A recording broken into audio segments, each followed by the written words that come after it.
আজ তোমাকে একটা কথা বলি, শোনো। এই যে আমি সারাদিন পর যখন অনলাইনে আসি, এসে দেখি তুমি অনলাইনে আছো, কিন্তু আমাকে কোনো মেসেজ বা কল দেওনি। জানো, তখন বুকের মধ্যে একটা ব্যথা অনুভব করি। এটা ভেবে যে এতটা ভালোবাসার পরেও এখন কি আমার কথা তার আর মনে পড়ে না। তখন আমার মনে পড়ে যায় সম্পর্কের প্রথম দিনগুলোর কথা।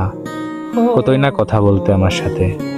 1 ঘন্টা কথা না বললে ইনবক্সে কত শত মেসেজ জমা হয়ে যেত। আর এখন দেখো, সে শুধু আমি আগের মতো রয়ে গেছি।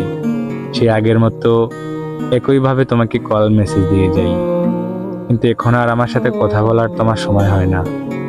জানো, অনলাইনে আসার পর আগে আমি তোমার আইডির মধ্যে ঢুকি।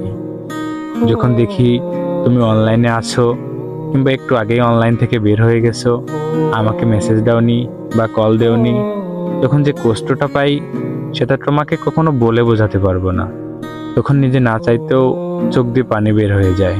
একজন এদিকে তোমার সাথে কথা বলার জন্য তৃষ্ণায় মরে যাচ্ছে, আর ওদিকে তুমি অন্য মানুষের সাথে হাসি খুশি দিন কাটাচ্ছ।